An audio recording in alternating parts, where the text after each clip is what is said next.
चलिए दोस्तों, मैं आपको सॉफ्ट स्टार्टर के बारे में बताते हैं। सॉफ्ट स्टार्टर क्या होता है और इसका वो सर्किट डायग्राम कैसा होता है। दोस्तों सबसे पहले ये देख लीजिए, ये जो आप सब दिखा रहे हैं ये सर्किट डायग्राम सॉफ्ट स्टार्टर का है। तो सॉफ्ट स्टार्टर कैसे काम करता है और आप सॉफ्ट स्टार्टर की क्यों आवश्यकता पड़ा। मान लीजिए हमें तो स्टार डेल्टा स्टार्टर के बारे में आप जानते थे, DOL स्टार्टर के बारे में जानते थे, ऑटो स्टार्टर के बारे में जानते थे, लेकिन आज ये सॉफ्ट स्टार्टर क्यों ज़रूरत पड़ा। हम तो DOL स्टार्टर से भी मोटर को रन करवा सकते हैं, मशीन को रन करवा सकते हैं, लेकिन हमने सॉफ्ट स्टार्टर क्यों लाया और सॉफ्ट स्टार्टर लगाने की वजह क्या हो सकता है। सबसे पहले दोस्तों ये आप जान लीजिए कि सॉफ्ट स्टार्टर का मतलब ये होता है, लगाने का मतलब ये होता है कि एनर्जी सेविंग, मोटर की लाइफ में इंक्रीमेंट।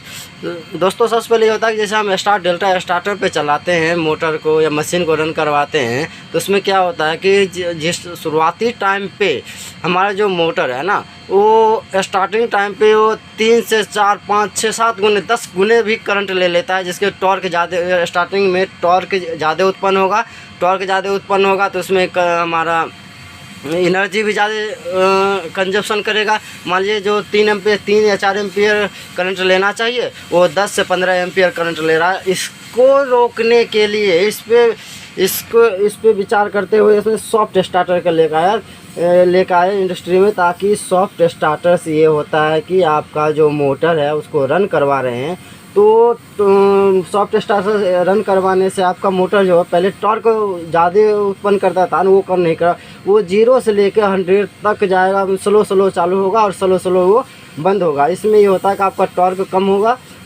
उत्पन्न होगा, जिससे आपकी इलेक्ट्रिसिटी कम कंजप्शन होगा। तो दोस्तों सबसे पहले देखिए अब सॉफ्ट स्टार्टर क्या होता है और सॉफ्ट स्टार्टर में क्या क्या लगा हुआ था। ये हम सबसे पहले देखिए हम 3 फेज आ गया, RYB 3 फेज AC करंट दे दिए, वो जाएगा स्टेप डाउन ट्रांसफार्मर। मान लो 440 वोल्ट आ गया इसमें, और यहाँ से स्टेप डाउन करके हमें मान 220 240 या जितने हमारे लोड है उसके अकॉर्डिंग यहाँ से स्टेप डाउन ट्रांसफार्मर से यहाँ आगे बढ़ जाएगा। उसमें जाएगा किस में, ब्रिज रेक्टिफायर में।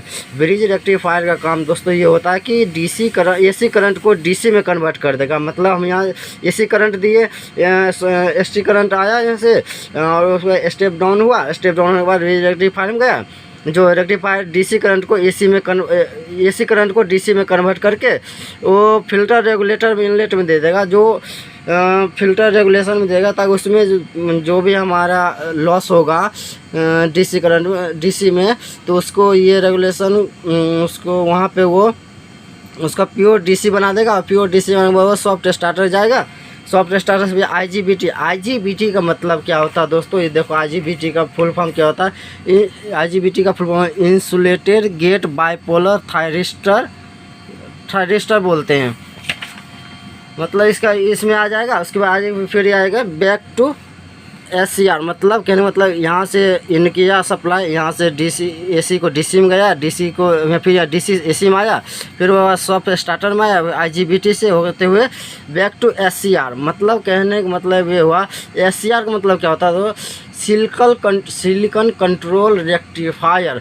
मतलब कहने का मतलब होता है कि जैसे मोटर को हम रन करवाते हैं तो वो लगभग 70 to 80% कुछ टाइम के लिए सिलिकॉन कंट्रोल SCR पे वो रन करता है। उसके बाद वो फिर से उसका उसके बाद SCR बंद हो जाता है और फिर लोड कनेक्ट कर दिया जाता है। ये आपका होगा सॉफ्ट स्टार्टर का सर्किट डायग्राम। दोस्तों आपके लिए बता दूं कि ये सॉफ्ट स्टार्टर में और क्या क्या होता है वो मैं बताता हूँ। इसको लगाने का फ़ायदा क्या होता है वो मैं बता रहा हूँ आपको दोस्तों। चलिए मैं लिख रखा हूँ पहले से ही। दोस्तों सॉफ्ट स्टार्टर एक इलेक्ट्रोमैकेनिकल डिवाइस है जो इंडक्शन मोटर को चालू या बंद करने के लिए उपयोग में लाते हैं।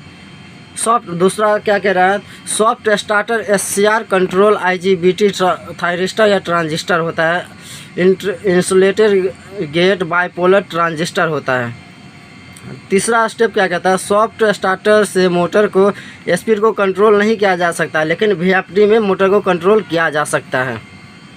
सॉफ्ट स्टार्टर का उपयोग केवल मोटर को आराम से चालू या बंद करने के लिए किया जाता है, जबकि VFD को लोड के अकॉर्डिंग वो खुद ही डिसाइड करता है कि हमें कितने आरपीएम पे चलना चाहिए, कितने आरपीएम पे नहीं चलना चाहिए। लेकिन सॉफ्ट स्टार्टर में ऐसा कुछ नहीं होता है, वो अगर धीरे से चालू होगा और धीरे से बंद होगा। अगला पॉइंट कहता है दोस्तों, सॉफ्ट स्टार्टर सिर्फ स्टार्टिंग करंट को लिमिट करता है, जिससे मोटर की टॉर्क नहीं बदलता। मतलब कहने का मतलब ये हुआ कि सॉफ्ट स्टार्टर है वो जैसे मोटर के रन करवाए तो उसमें रन करवाए, आप जानते हैं कि जैसे मोटर रन होता है उसमें टॉर्क ज़्यादा उत्पन्न होगा, लेकिन इसमें ऐसा होता है कि ये टॉर्क को ज़्यादा उत्पन्न नहीं होने देता और ये धीरे से एकदम स्लोली चालू करते हैं 0 से लेकर 100 तक।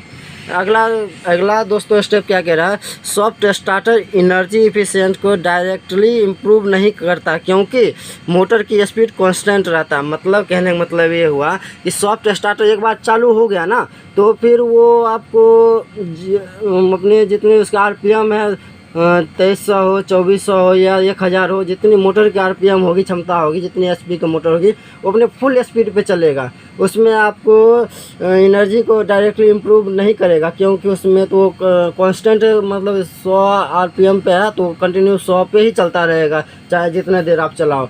अब बंद करना हो तो 0 जैसे किसी मोटर को बंद करते थे एकदम से ठक से बंद हो जाती है, जो जर्क उत्पन्न होता है, तो ऐसा नहीं होगा। इसमें आराम से चालू होगा और आराम से बंद होगा। यही होता है दोस्तों सॉफ्ट स्टार्टर और वीएफडी में फ़र्क। Thank you.